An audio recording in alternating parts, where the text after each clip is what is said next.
you're a kid, you get asked this one particular question a lot. It really gets kind of annoying. What do you want to be when you grow up? Now, adults are hoping for answers like, I want to be an astronaut, or I want to be a neurosurgeon. You adults and your imaginations. Kids, they're most likely to answer with pro skateboarder, surfer, or Minecraft player. I asked my little brother and he said, seriously dude, I'm 10, I have no idea. Probably a pro skier. Let's go get some ice cream. See, us kids are going to answer with something we're stoked on, what we think is cool, what we have experience with. And that's typically the opposite of what adults want to hear. But if you ask a little kid, sometimes you'll get the best answer. Something so simple, so obvious, and really profound. When I grow up, I want to be happy. For me, when I grow up, I want to continue to be happy, like I am now. I'm stoked to be here at TEDx. I mean, I've been watching TED videos for as long as I can remember, but I never thought I'd make it on stage here so soon. I mean, I just became a teenager, and like most teenage boys, I spend most of my time wondering, how did my room get so messy all on its own? Did I take a shower today? And the most perplexing of all, how do I get girls to like me? Neuroscientists say that the teenage brain's pretty weird. Our prefrontal cortex is underdeveloped, but we actually have more neurons than adults, which is why we can be so creative and impulsive and moody and get bummed out. But what bums me out is to know that a lot of kids today are just wishing to be happy, to be healthy, to be safe, not bullied, and be loved for who they are. So it seems to me when adults say, what do you want to be when you grow up? They just assume that you'll automatically be happy and healthy. But maybe that's not the case.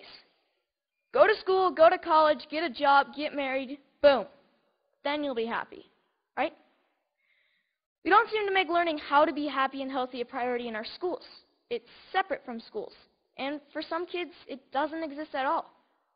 But what if we didn't make it separate? What if we based education on the study and practice of being happy and healthy? Because that's what it is, a practice, and a simple practice at that. Education is important, but why is being happy and healthy not considered education? I just don't get it. So I've been studying the science of being happy and healthy. It really comes down to practicing these 8 things: exercise, diet, nutrition, time in nature, contribution, service to others, relationships, recreation, relaxation and stress management, and religious or spiritual involvement. Yes, got that one.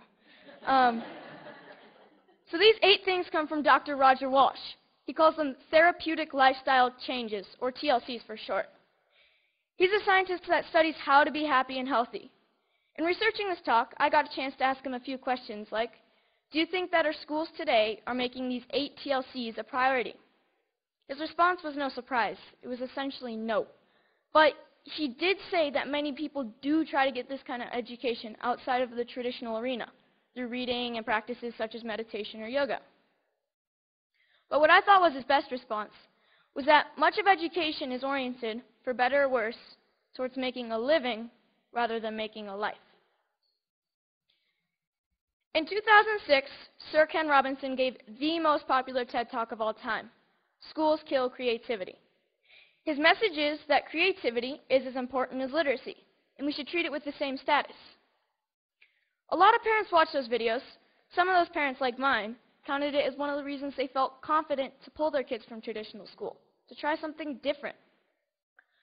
I realize I'm part of this small but growing revolution of kids who are going about their education differently. And you know what? It freaks a lot of people out. Even though I was only 9 when my parents pulled me out of the school system, I can still remember my mom being in tears when some of her friends told her she was crazy and it was a stupid idea. Looking back, I'm thankful she didn't cave to peer pressure, and I think she is too. So out of the 200 million people that have watched Sir Ken Robinson's talk, why aren't there more kids like me out there? Shane McConkey is my hero. I loved him because he was the world's best skier. But then, one day, I realized what I really loved about Shane. He was a hacker. Not a computer hacker. He hacked skiing. His creativity and inventions made skiing what it is today, and why I love to ski. A lot of people think of hackers as geeky computer nerds who live in their parents' basement and spread computer viruses. But I don't see it that way. Hackers are innovators. Hackers are people who challenge and change the systems to make them work differently, to make them work better. It's just how they think. It's a mindset.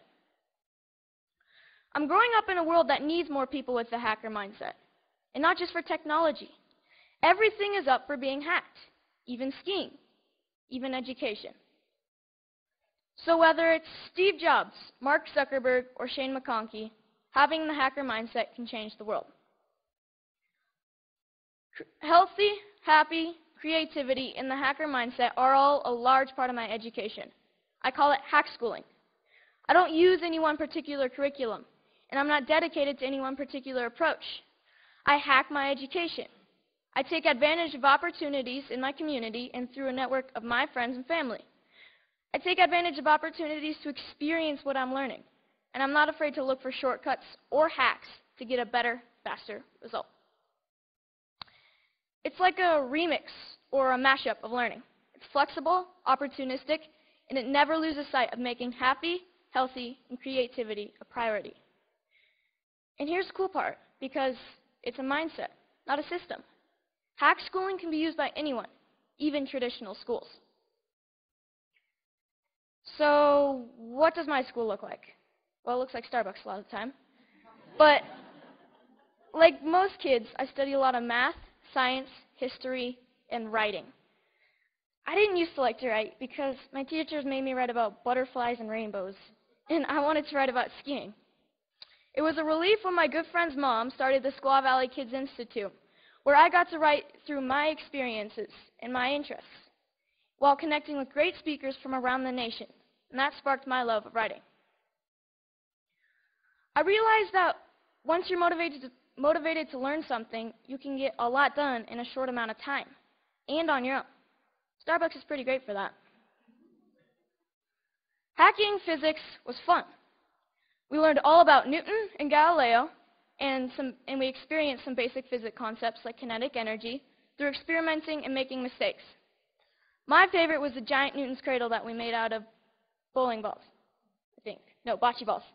We experimented with a lot of other things like bowling balls and even giant jawbreakers.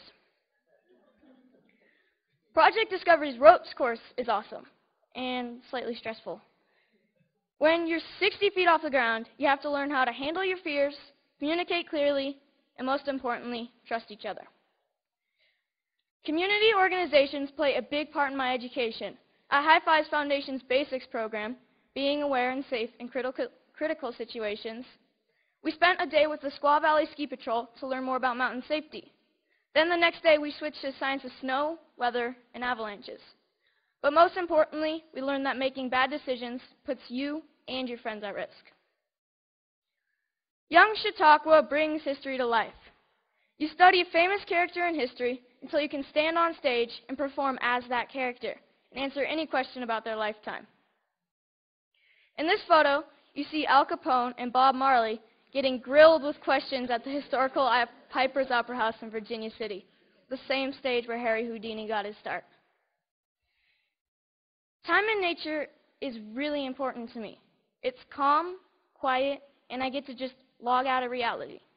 I spend 1 day a week outside all day.